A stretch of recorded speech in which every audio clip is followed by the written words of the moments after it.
You guys ready to talk about some real basketball today or what?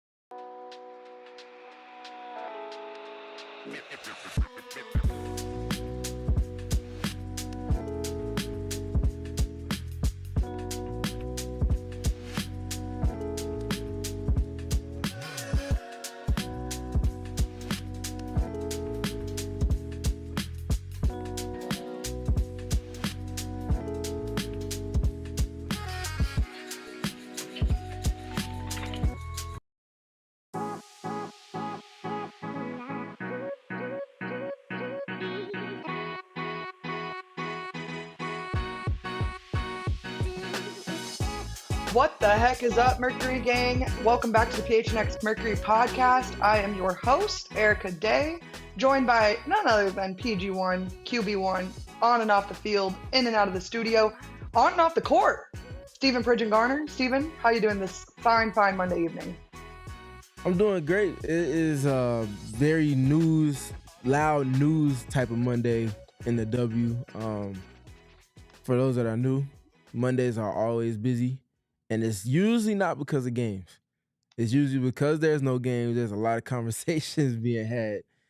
And it usually helps to bridge the gap from week to week throughout the season. So needless to say, this first opening weekend, literally just 3 days, supplied a quarter, if not a half a season's worth of storylines. And we are here to talk basketball. So that's what I'm excited about. How about you? How was your weekend? What were your impressions of the first game? How you thinking everything is turning out this season so far? Well, y'all know I was amped about the beginning of WNBA season in general, let alone Mercury season, and then Mercury got off to the start they got off to. So I really can't complain.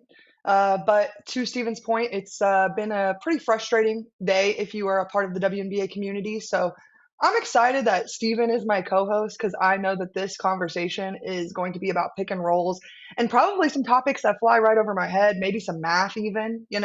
So I'm super stoked to have Stephen Pridgeon Garner next to me today just to make sure that, this conversation stays on track. So big shouts to Noah for operating behind the mic today. We're remote, so I just know that I'm giving Noah a hard time today. Got to make sure that his job is as hard as humanly possible on this fine Monday afternoon, which I know you guys do a good job of on the Suns, but we got to spread the love. Yeah, we were nice enough to give him a little bit over an hour and a half between the end of Suns and the start of Mercury so that he could gather himself. But yeah, he's built for it. We good. Yeah, if anyone's ready for this, it's Noah. But anyways, welcome back to the show. Shout out to you guys all for being in the comments. I got Hayden Silly himself in this chat today. David Veenstra, CWP, Andy Bryant, my Pookie Bear roommate, Matthew St. Marie. I'm sitting in his office chair, so it's only right that he's in our chat. You know what I mean?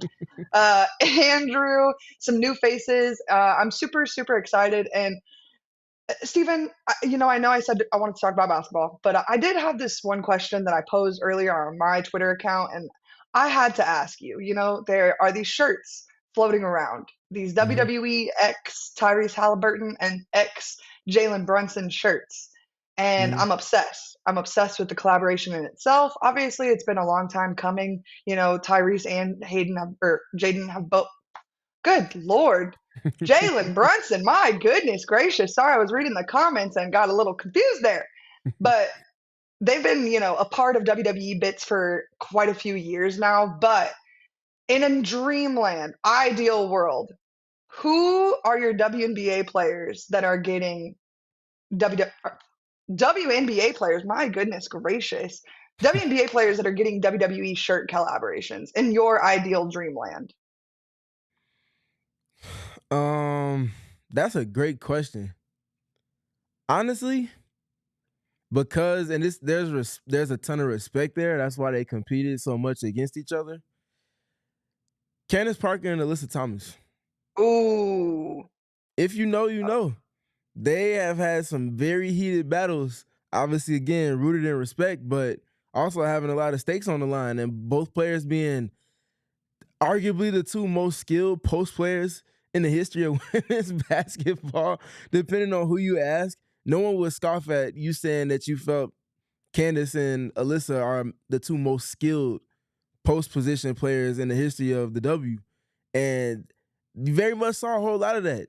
Trying to work against each other in the post, in isolation, trying to defend each other for 30 some odd minutes a game, 35 minutes come postseason play. They used to go at it. And that was honestly one of my favorite matchups. So that's what comes to mind for me first. Um, it would always be funny watching them go back and forth, and then they both look at the ref like, "You're not gonna call that," as if they wasn't giving and taking and giving and taking and giving and taking. So that would probably be the two that come to mind first for me. I'm sure I could think of some others down the line, but where did you land on that question that you posed to me? Man, I've been thinking about this all day. I mean, all day long. It's basically been my only thought that I've been able to have is about these dang shirts. And Hmm. for starters, I need to say I need Courtney Williams involved in some way, shape, or form. I think Courtney Williams having a stint with the WWE would be arguably one of the greatest pieces of television of all time. And so, in order for Tyrese and, Jalen Brunson to get those shirts, they had to be a part of some cinematic, pieces. So, and I just think Courtney Williams would just chef's kiss on the WWE. So, her, and then just to stick with the guards, and not necessarily because of matchups they had against each other, but just to kind of stay today's game, guard play that I think would be fun in the WWE as far as bits go. Kelsey Plum.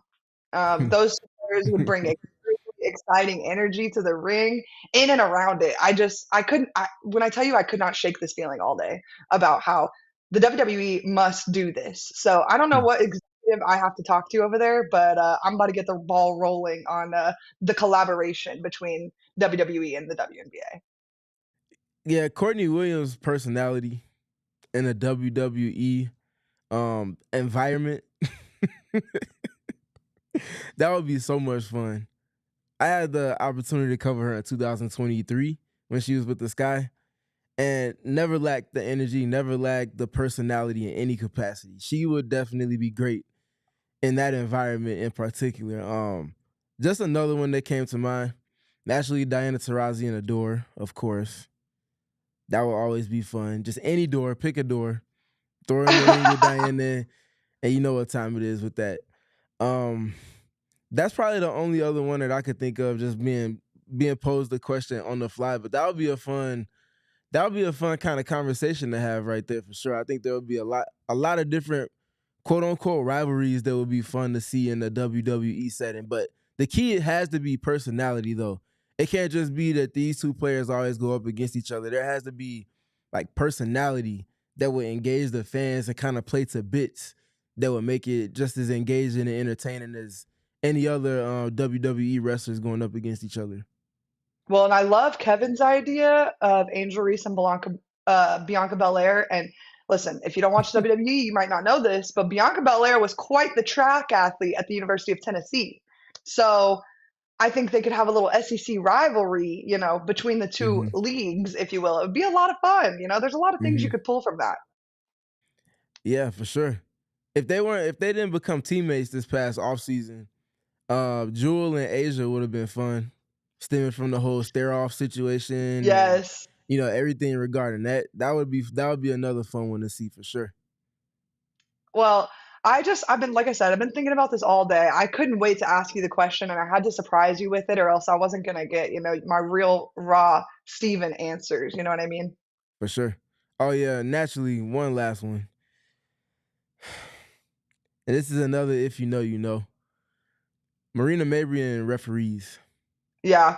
Just Yep. throw stripes on anybody and watch Marina go chasing after them. Well, fun fact Shout out about Marina me, Mabry.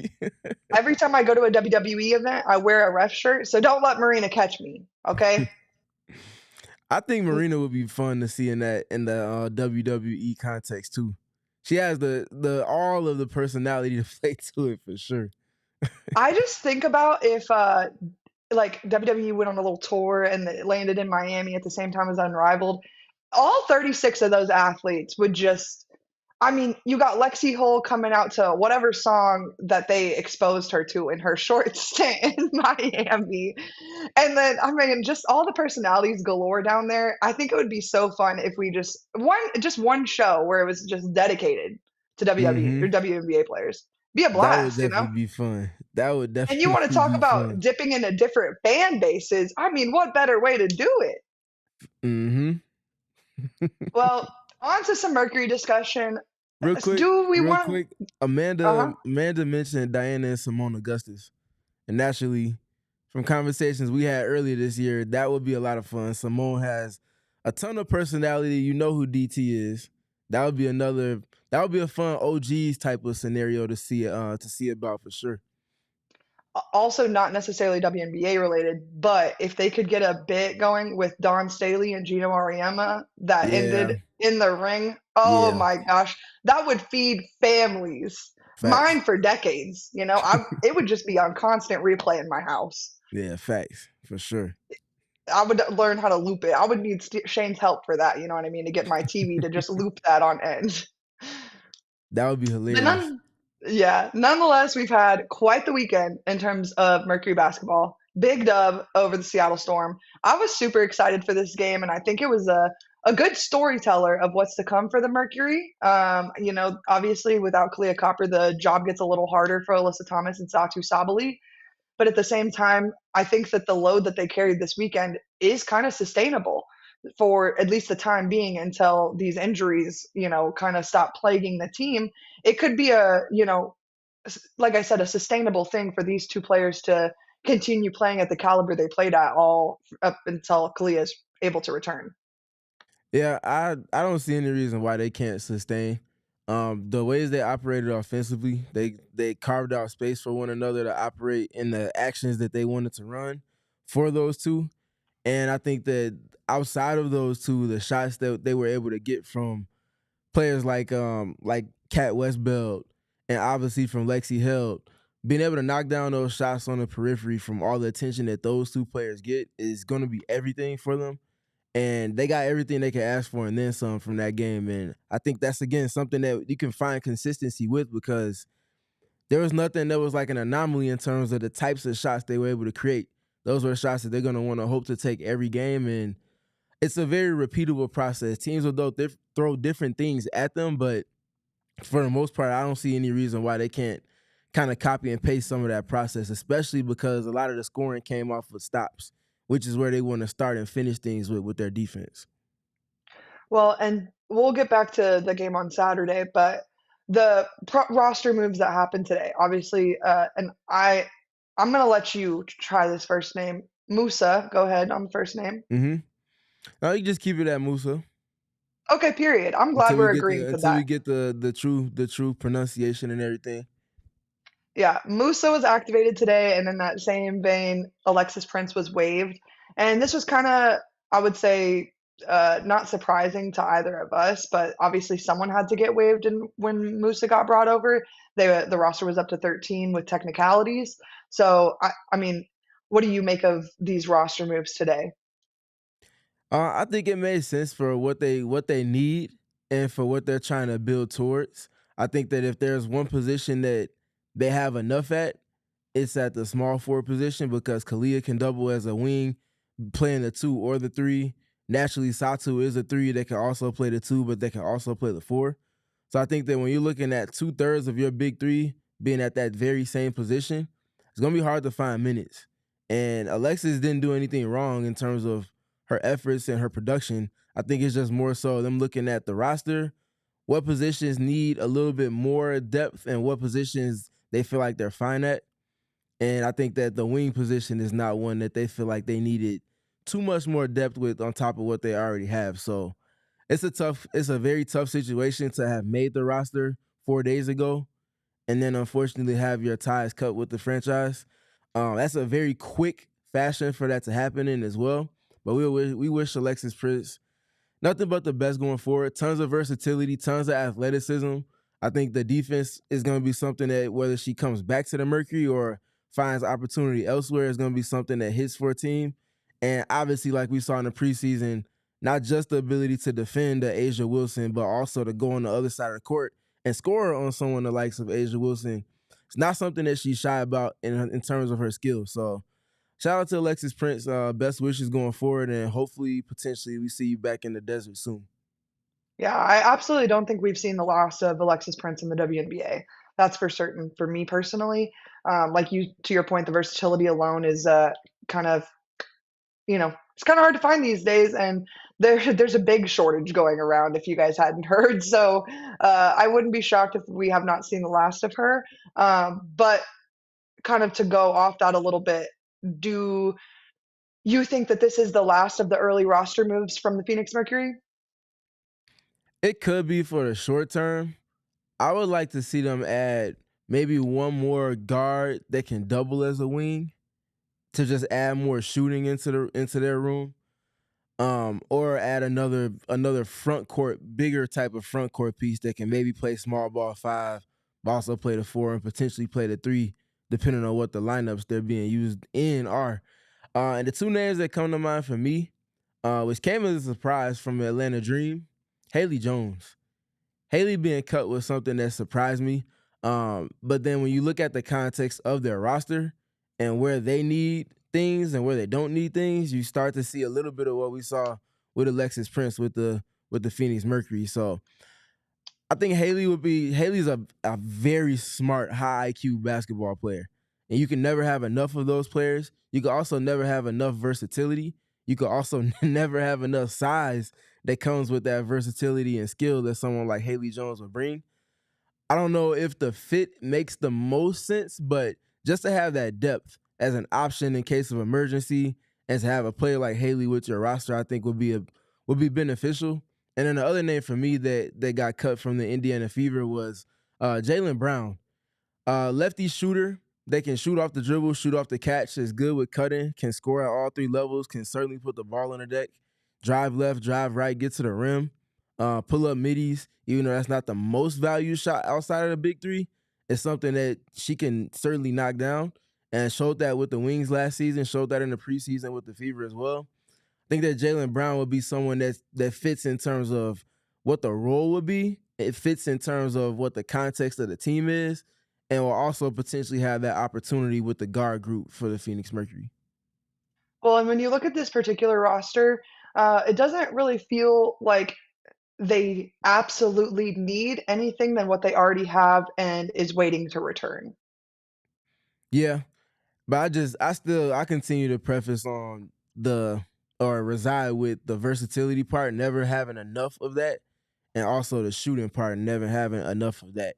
And I feel like Haley and also Jaylen bring those two things respectively, and either one of those two would be just kind of added value for the Mercury.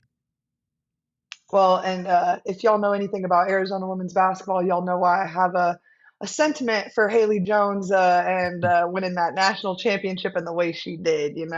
It hurts to think about. So if she brings that championship mentality to the Valley, though, I'm down.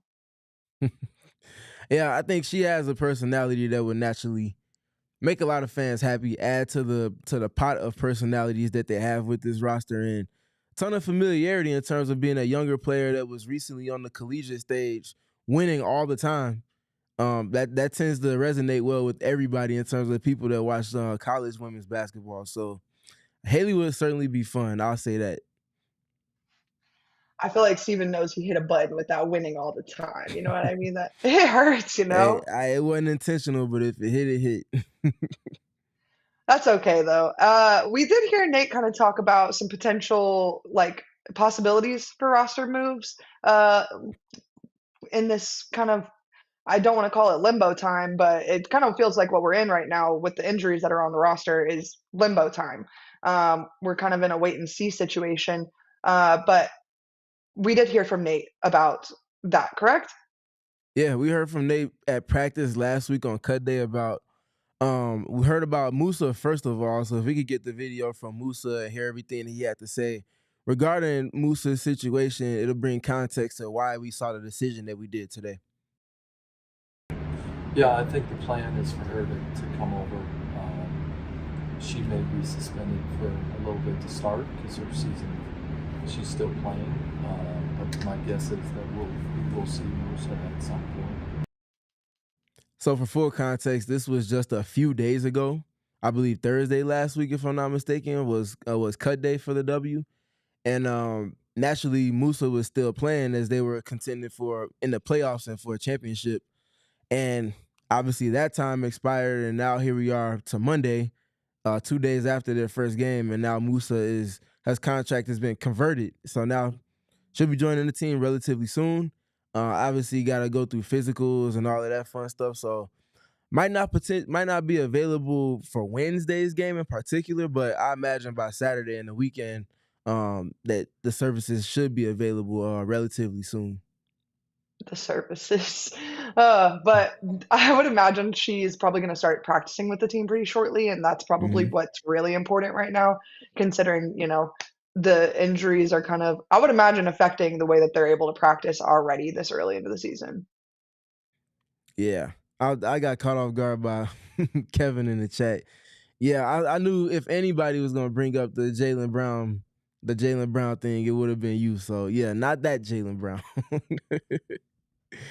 But yeah, Oh, I think Musa is gonna add a ton of versatility to a team that's valuing versatility honestly as much as anything else. Having a center that can switch, having a center that can guard and defend in multiple coverages. You can cross match with Musa as well. I think it's gonna add value. Gives a different change of pace from everything that Kalani Brown is, and obviously a change of pace from everything that Natasha Mack is as well. And I think that Nate is valuing being able to have other options at the five instead of it always having to be Alyssa Thomas as the proverbial backup center, which is kind of the role that she played with the Connecticut Sun. Outside of Brianna Jones, most of the time it was either her with Olivia Nelson Odota or just outright Alyssa Thomas at the five. And being able to kind of mitigate those minutes and saving those minutes for a clutch play, or obviously even more so for the postseason, I think that's a great value because now that allows for Alyssa to play that Roman role, which we detailed a lot defensively with her showing help and just blowing things up and putting fires out with her activity and communication. And then on the offensive end, naturally also being able to play that point guard position in multiple respects, which is what we saw in the first game. yeah, and to your point, like this front office is always looking, and they've proven that over these last 2 years with all the acquisitions that they've made. So I'm not really worried about them going out and finding whatever it is that they desire.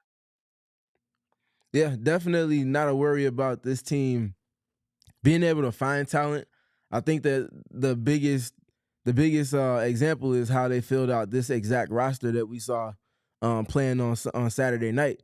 Albeit without 2/5 of the Deem starting lineup, you see the production, you see the impact, you see the togetherness that they showed, and that's just one game. That's just the very first game under this team's belt together, and with so much newness outside of Kahleah Copper, Natasha Mack, and obviously Nate Tibbetts, there's newness everywhere else within the roster. So to see them hit the ground running speaks to the eye for talent that the front office has and how that relates to everything that Nate wants to do in terms of style of play. I think they're married in terms of that shared vision, and we saw the positive results in game one of the regular season. I wonder if that's the most new players that have ever played on a team on opening night at the same time, because there was not a single player that ever played a game in a Mercury jersey.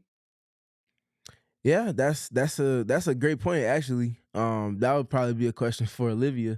Uh, but I don't have the answer to that one outside of obviously the expansion team. So Golden State haven't been first in that.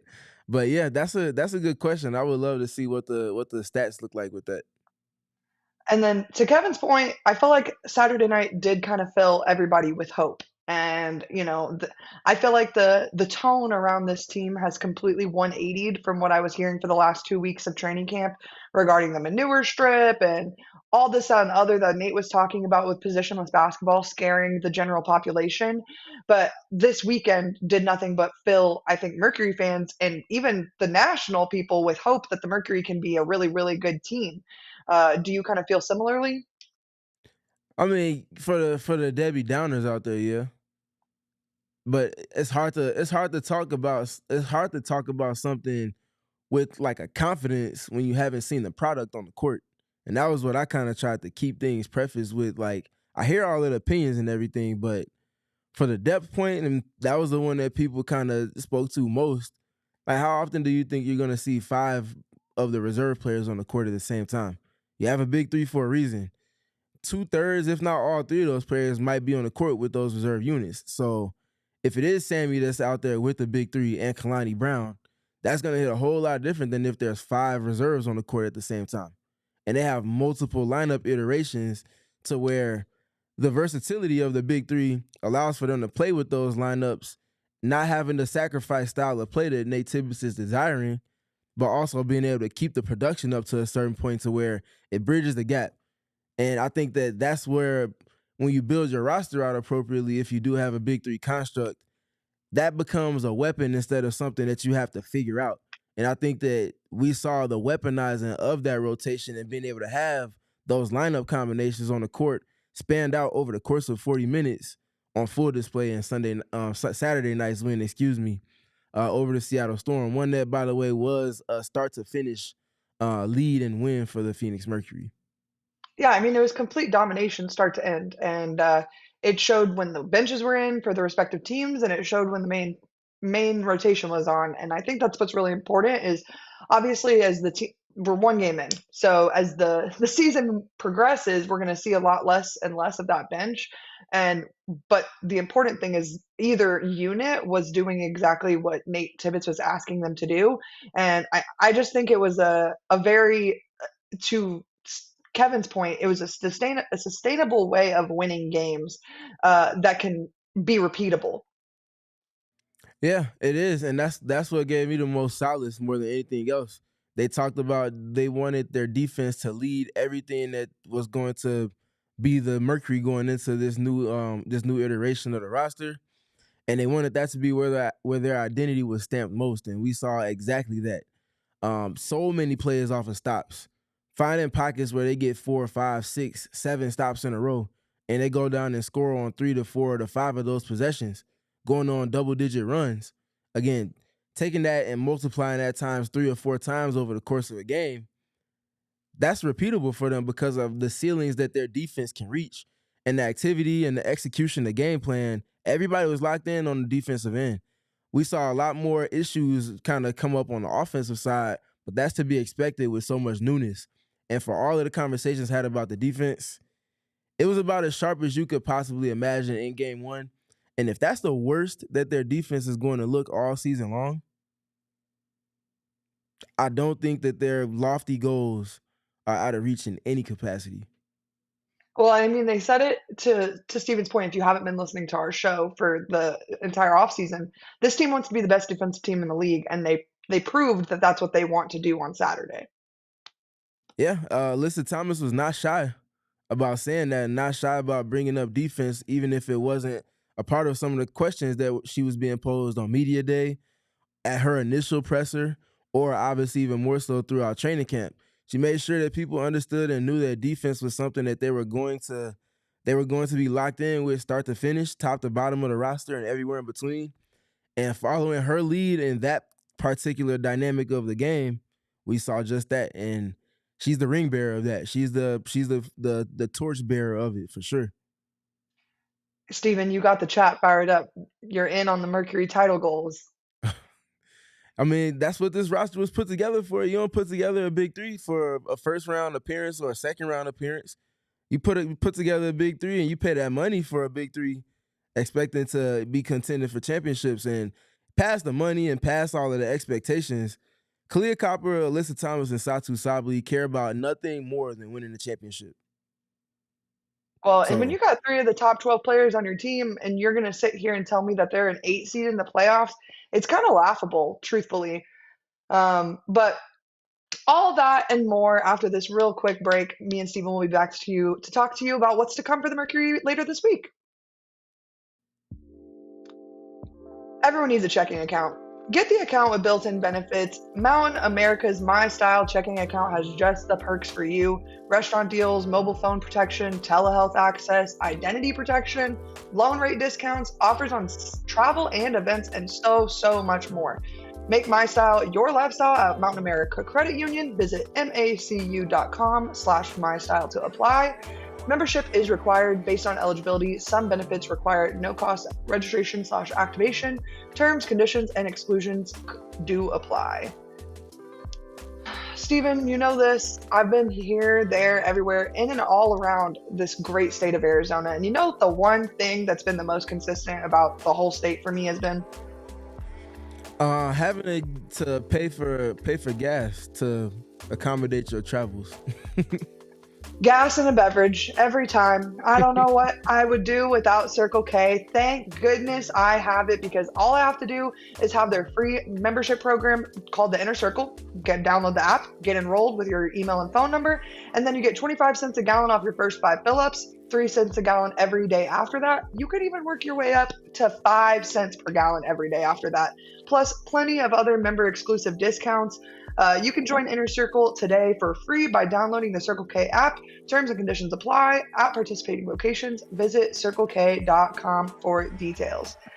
Huge shouts to everybody in the comments today. I mean, what do we have? Like 35 people in here? What the heck? On a random Monday evening, this is our first evening show of the season, Steven. What the heck did we do to deserve this kind treatment from these viewers? Welcome to the chat, Kobe, Kevo, Lindsay, even though it's forks down all the way. I don't know what you think this is. But yeah, Kobe and I have been in that 5 cent off crew for quite a long time. So, you know, it's an exclusive club, and it's, I would argue, one of the best clubs to be in the Southwest. So, but back to the basketball. Anything about Saturday that we need to revisit before we move on to what's to come for this team later this week? Yeah, we can start with Alyssa Thomas, the literal engine, literally and figuratively. I know it's the nickname, but it's quite literally the role that she plays on any team. That's just how great she is.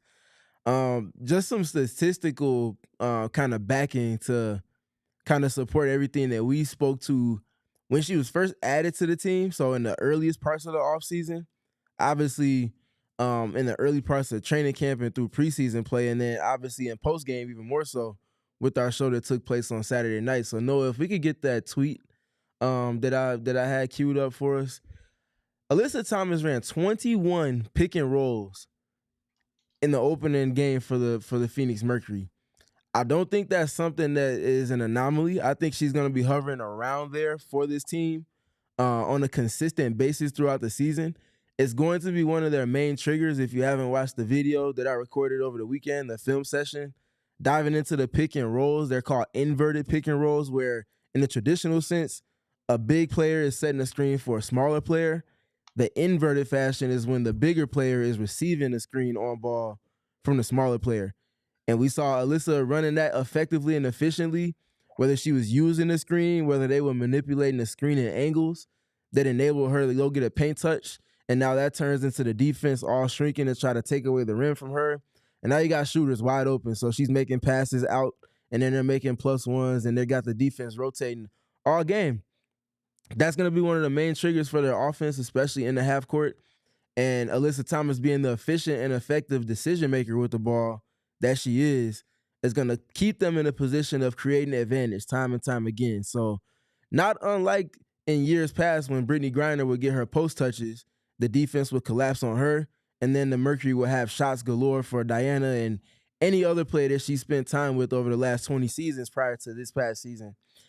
It's different, it's evolved, but it's getting to the same type of context of play where you have players on the perimeter having a scrambling defense trying to go out and take things away from them. So be on the lookout for more Alyssa Thomas-led pick and rolls. I think 14 of the 21 were with smaller players screening for her. So you're looking at Monique Akuamakani, Sevgi Uzun, who set the most screens on ball for Alyssa Thomas, and Lexi Hill setting screens for her. Sammy only set one screen for her. I imagine they get to the playoffs, she's going to be setting more just because of the dynamic of having one of the best, arguably the best driver, paired up with, as a screener, the best catch and shoot three-point shooter on percentage in the history of the league. Doesn't get much more dynamic and better than that. Defenses have to make decisions. And like I talked about in postgame on Saturday, the funny bit was that Seattle had no answer for that action, so they reverted to every time a guard would try to show to keep Alyssa Thomas from turning the corner, flop city. Erica Wheeler sliding from the free throw line all the way to the baseline, just attempting to take that away and get a call from the officials. Obviously, we talked about Lexi Brown doing the very same thing. Obviously, we even saw Nneka Ogwumike kind of getting into that a little bit. It gets to a point where it's just so cumbersome on the defense that you have to hope the officials give you a whistle, because if not, it's 2 points or a great look at worst for the Phoenix Mercury, and that's something that they'll always push their chips to the table on. It gets to a point, doesn't it? Yep. Can't be right as a defense. You cannot be right. Well, and to piggyback off of that, when you have Satou Sabally performing in the way she was on Saturday night, it makes what Alyssa Thomas is able to do that much more effective and makes Satou that much bigger of a threat. Yeah. It's funny you said bigger and threat when speaking to the unicorn, because that's quite literally what she embodies.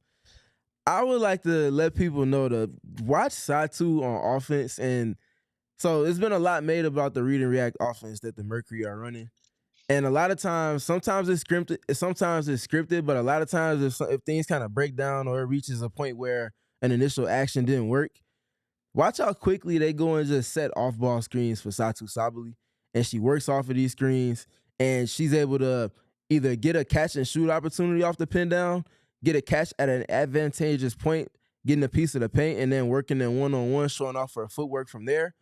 Or especially if they end up switching these wide pin down and pin down variations of screens that they set for her, if it ends up being a switch, she's taking whoever it is that switched onto her immediately to the middle of the paint and sealing them off as quickly as possible, throwing that hand up, and she's getting timely passes from her teammates. If not, she's getting fouled. If not both, then she's getting up and one opportunity. So just keep an eye out for the usage of Satou. I know Kevo, shout out Kevo, producer Kevin, asked about the sustainability of the production and usage of Satou. And because of the ways in which they went about it, it wasn't her always working in isolation. And even if it was isolation, it came after some movement that got her a touch in an advantageous spot on the court. If she's already got the ball at her spots and she hasn't taken the dribble yet, that's the exact type of pace and efficiency that they want with their offense. And because of those things and the ways that teams are going to have to guard the Mercury, you're probably going to put your best player defensively on Alyssa Thomas. So if Satou has anything less than that, that's going to be something that they can always poke at and put pressure on the defense from. And actually multiply that times 3 when you add Kahleah Copper to the mix. So that just speaks to the Mercury offense. A lot of read and react, taking advantage of matchups, taking advantage of knowing that most teams, if not no team, has a matchup exactly for all big three when they're on the court at the same time. Welcome to this new era of Phoenix Mercury basketball. Well, and then to kind of play off that a little bit as well, like Satou and Alyssa together are only going to get better on that read and react offense in particular. You know, we just talked about how every single player playing in a Mercury jersey on Saturday was brand new. You know, if all you're doing is getting to know each other better, I don't see how this can get really worse from here. Yeah, and that's the reason why. Like, obviously, we both talked about them needing to get out to a hot start, just because of the parity that's gonna exist the entire season for the W. But when you add the mix of injuries into it, obviously that you have to taper the expectations some. I think that regardless of the result of the games, if they look and seem and feel like they're improving on a game-by-game basis, that's enough solace for me to apply that context to, okay, they're in a certain space that's so much better than they were in game 1. Now here comes Natasha Mack, which puts the rest of their front court back into their respective roles. And then about a week or 2 or maybe 3 or 4 weeks after that, here comes a Kahleah Copper, a former finals MVP, a top 6, top 7 MVP candidate in 2 of the last 4 seasons. In comes that type of dynamic to shift and put everything back into the positions that the team was compiled to operate out of. And now you talk about a team that can have their official season start once they get back healthy, take all of the lessons learned and all of the growth that took place from game 1 to game 7 or game 6 when Matt comes back, and then game 15 and 16 when Copper comes back. Now you have a team that should hit the ground running once they get back healthy. Well, and I won't say that they have an easy start to their schedule, but they've already proven they can Not beat even the a little Storm. bit. And Mhm. yeah, nothing about the and also, look, I know that this is off topic a little bit, but we didn't think that the Mystics would be a freaking threat, and here we are, and they're 2-0 and look like one of the hotter teams in the W right now. Mhm. Shug Sutton is out there just being Shug Sutton, exactly who we knew her to be. But Kiki Iriafen and Sonia Citron, I mean, they're duking it out amongst each other for Rookie of the Year on the same freaking team. Yeah, I mean, if they keep this up, they're gonna have a lot to say about that Rookie of the Year race. And I They're was gonna just have a also co-Rookie of the Year on the same dang on the team. same team, yeah, which is crazy, especially considering that team also has Georgia Amore, who's unfortunately out for the rest of the season. Talk about an embarrassment of rookie riches. I wish she was healthy, and I hope she comes back fully healthy because that team is gonna be something immediately once she returns to the court. But we'll save that conversation for next season, unfortunately. Brittany Sykes as well. Oh, One I'm thing, sorry. I didn't mean to erase. yeah, I did not mean to do that. No, don't yeah. you worry about that. One thing about the Washington Mystics with new head coach Sidney Johnson, they're going to play defense. And they are going to play defense. And they're going to continue to play defense. It might come with mistakes because these players are young for a majority of their roster. And it might not always come with the best results on the offensive end, but they're going to play defense. And especially in this early part of the season where teams are still getting their footing, some players are still trying to come back from injury or knock some rust off from the offseason. Playing defense is going to give you an opportunity to win more games in the early part of the season and then kind of build out a road to success later on. So I think that's very much where the Mercury lie as well in terms of a team that's looking to get it going on that end of the court first and foremost before anything else. But yeah, shout out to the Mystics. Shout out to their rookies. They're getting it done. They're playing a lot of defense. And I think that again speaks to the parity. Like you said, most people didn't expect for them to be doing much of anything, especially when you factor in the injury to Georgia Amore. And here they are starting off the season 2-0. It makes me really wish we had a WADC Mystic show or something. You know what I mean? I couldn't come up with anything that was quite as catchy as PHNX. You know, it's kind It of would have tough. to be WASH, right? I don't like that either. It Wash. don't hit the same. It don't hit the same. Nah, Uh-uh. I And agree. like all the other markets that All City has are good names. So we got to come up with something better and pitch that to them because the Mystics, Hmm. they're a hot team right now. But nonetheless, the Mercury has a lot more fun to be had before Sunday. A lot more fun to be had. Um, and I would say that this game versus the Sparks is an exciting game. It's a brand new Sparks team. It's a brand new feeling around the Sparks team. You know, with Kelsey Plum coming to that team, it completely changes the identity of the Sparks. But I think in a good way. And they obviously have a new coaching staff and some really fun new rookies as well. So I'm really excited to see the Sparks play in person. And above all else, excited to see how the Mercury handle the offensive threats that are what the Sparks have right now. Yeah, the Sparks are gonna be fun. New head coach Lynn Roberts getting a lot of things done, trying to establish, not unlike Nate Tibbetts with his brand new crop of players, trying to establish new identity, trying to integrate new pieces. Most notable, Sarah Ashley Barker, and obviously most more than anything else, Kelsey Plum, Plum Dog. They got a lot of talent over there in LA.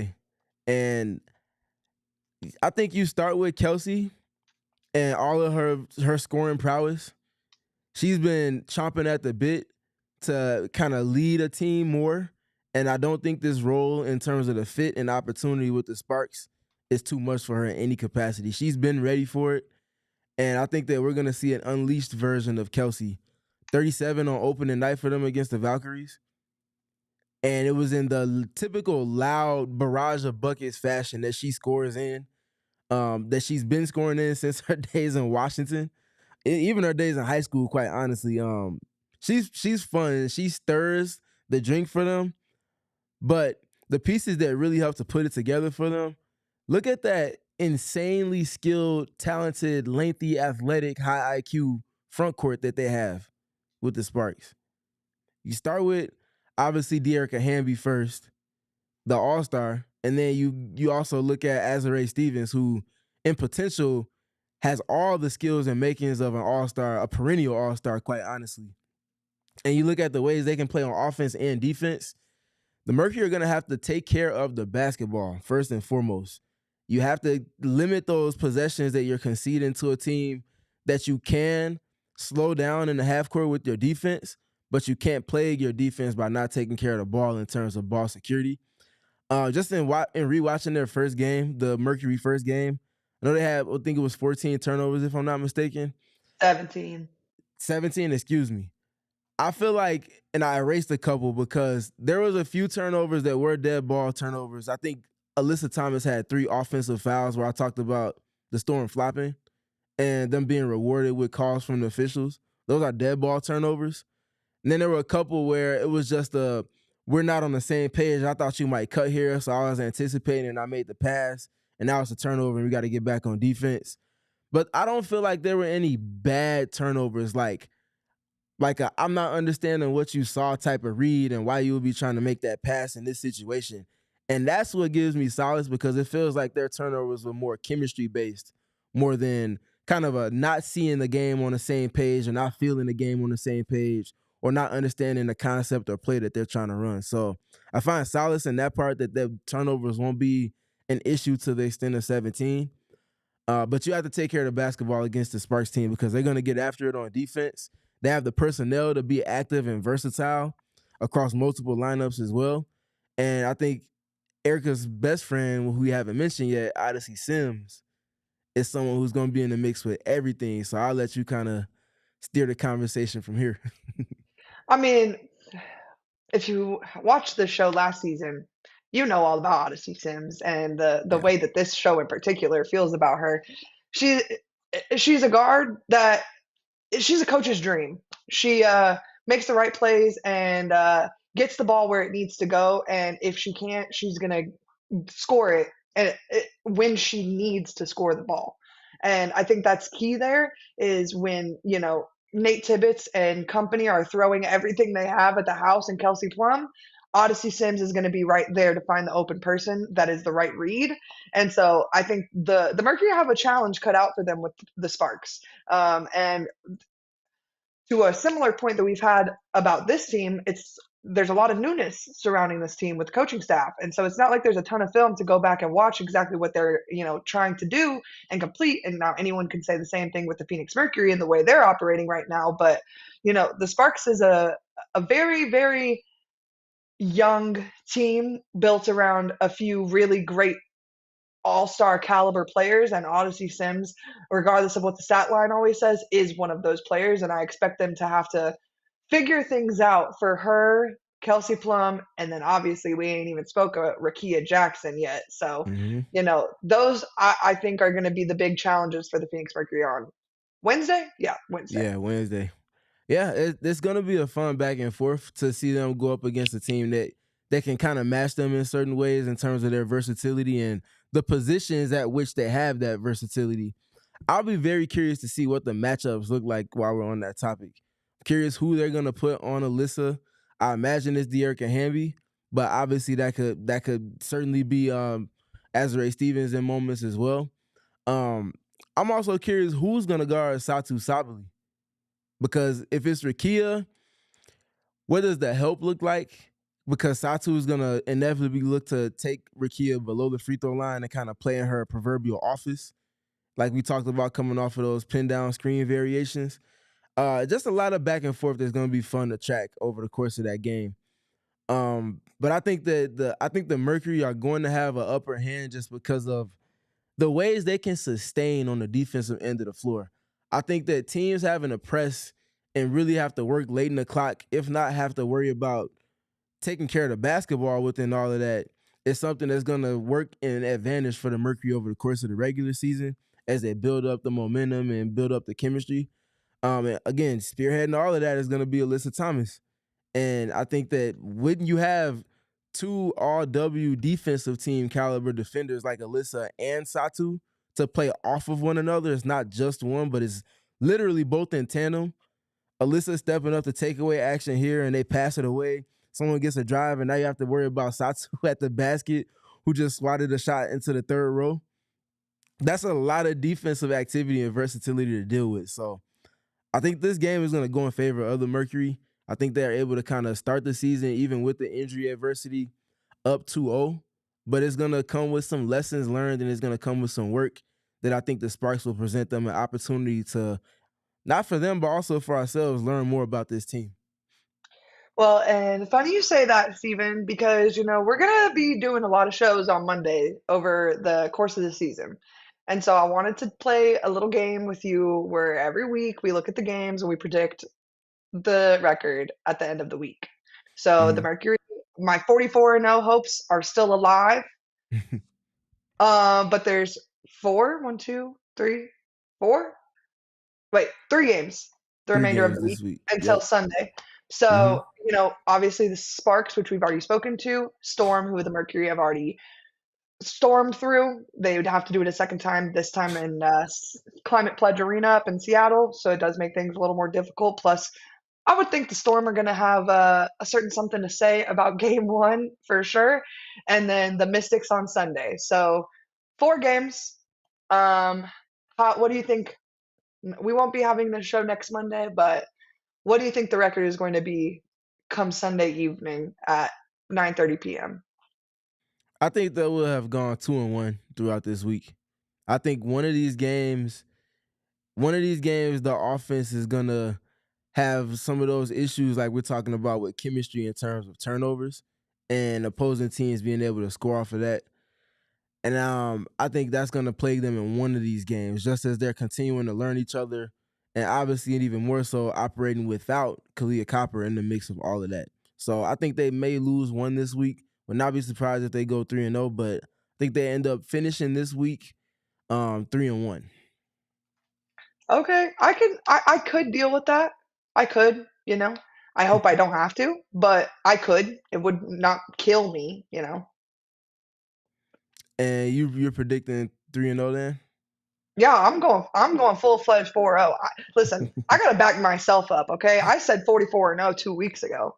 I can't go against my own word now. Until they lose, I'm locked in with this 44-0. And Okay. like I said, I think Seattle is going to have something to say, and it probably will not be very Mhm. nice. You know what I mean? But Mhm. I do think that the Mercury could come out on top of all 3 of these games. I don't know that that will for certain happen. I'm not a fortune teller, but if I had to be a betting man, I'm betting 4-0 by the end of Sunday evening. For sure. I could certainly see it. I would not be surprised by it at all. Well, the next time I meet with you will be Thursday at 11 a.m. So in the meantime, is there anything else I've missed today? I believe you're gonna say yes, so that's what I'm hoping for. News wise, no. I'll just kind of note for things to kind of keep an eye on going into game 2 of the regular season. Watch for the Mercury and their spacing and how they create space for Alyssa Thomas and Satou Sabally to operate. Didn't ask Satou about it post game, but I did talk with Alyssa Thomas about it, and she mentioned the value of having the shooters that she has around the actions that she operates in and the spaces on the court that she does, and how it kind of compromises the defense because of her ability to pass, but also her threat to score when she gets going downhill. We talked about Satou coming off of all types of screening variations and getting her touches at her spots and working from there. Keep an eye on how they kind of carve out that space for those players because teams are going to want to always show help, but can they comfortably show that help when they do a good job of manipulating the space around those two? Keep an eye on the back and forth with that. And then the other big thing for me is the others. Talked a lot about Cat Westbell. Talked a lot about Monique Akuamakani. Um, those type of players, they're gonna have to continue to step up in terms of production because the Mercury are without 2/5 of their team starting lineup. So if they can continue to create, if those two can continue to create the shots for the others that they did in game one, I think that the shot quality will err in favor of the Mercury, and they'll be able to kind of handle their business on the offensive end, maybe even to extents that we maybe didn't expect them to so early in the season. The others absolutely kills me, and if you know, you know. But the other, I think we should refer to everyone, not the big three, now as the others. I think it's going to have to stick because that is top-notch quality content on this channel. Yeah, I agree. I feel like it's the best way to kind of, unless we come up with a nickname for them. which And maybe that might maybe be we should put fun. it in parentheses, like next to it, not derogatory, because it's not. It's Yeah, just the others. it's obviously not derogatory, but I don't want to just keep it to specifically 2 or 3 of those players because they haven't mentioned it, but Kalani Brown had a very impressive game for the people that had questions about her value and her fit to the roster. I think that was Saturday night's game was a perfect example of the ways in which she could have value added to the team. Similarly, Sevgi Uzun had a ton of value added to the team in terms of playing that backup point guard role, being able to not have the ball always in her hands, but setting effective screens for Alyssa Thomas to play through and creating an advantage for the offense to stay afloat with on that end of the court, while also playing active defense. Lexi Held, another player where people maybe didn't expect her to make the roster. She's here and she's not just here for fun. She's here to have impact. Coming out, knocking down multiple threes, setting screens for Alyssa Thomas, playing with activity on defense, picking up Skylar Diggins 3/4 of the court in her first game. So In we talk It about ain't all these easy to pick up. players. Yeah, Yeah, exactly. And Sammy's picking up 3/4 court. Like, so when we talk about the hashtag others, it's very much complimentary because it's not just 1 or 2 or even 3 or 4 of those players. It's that entire collection of players bringing their values in respect to their individual talents all to the fold, and it culminated in the game that we saw from them on Saturday night. yeah, and I mean more to come on from this team because I think we're locked in for a really really exciting team, and Mhm. there obviously hasn't been a boring day so far of the short 3 day season we've had. It's felt like 3 weeks in 3 days if you are anywhere on the devil's app called Twitter, but that it can only get better from here, right? I'm not putting my money on that, but I just say choose wisely on what you decide to consume your attention. Is it the basketball? Is it the discourse? Are you investing in the platforms that don't participate in the discourse and they keep it basketball?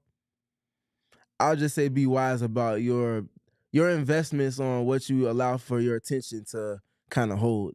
Keep it basketball. I promise you, you will enjoy this season. There's so much basketball to enjoy. Don't have to go and sway to the extent of non-basketball conversations that have already taken place in this short 3.5 days of the regular season so far. So that's my play to everybody. That's my challenge to everybody. That's what I desire for everybody. Enjoy the basketball, please. Such a great product on the court. So much talent, so many storylines that are positive. Choose one of those or choose all of those and allow for that to kind of keep your attention. Yes, and while you're at it, be sure to become a diehard. It's only $48 a year right now. I mean, when you really get down to the end of the day here, I mean, $48 is basically like a cup of coffee a month. I feel like you can really give that up. So be sure to click the first link down in the description, become a diehard. It gets you a cool free t-shirt, diehard membership, access to the diehard Discord lounge, which I'm gonna just be real with y'all, is literally the place to be. You got Steven in there talking ball. Everybody in there roasting me because I forgot to change my fantasy lineup. Yet again, we're only on day 4, Erica, and I've already forgot literally all of the days so far. I know. I was talking to Kevin and I was like, I'm kind of bad at this whole fantasy basketball thing, and he was like, I'm not surprised. And I was Set like, reminders. Set reminders. that's so mean though. Like I'm doing my best. I'm just trying to, have a fun, engaging activity for our diehards, and I'm getting fried in the process every Well, time. the way y'all was talking about who's gonna win it, you might want to get it together.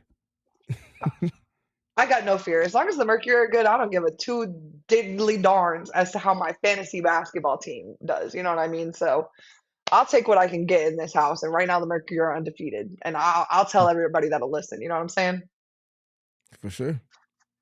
All right, but back become a diehard. Noah put the QR code up on the screen. Shout out to Noah for that. Follow us both on Twitter at Stephen Pridgeon Garner. That's not your username anymore. It's Stephen PG3. There you I'm go. so sorry. That's my bad.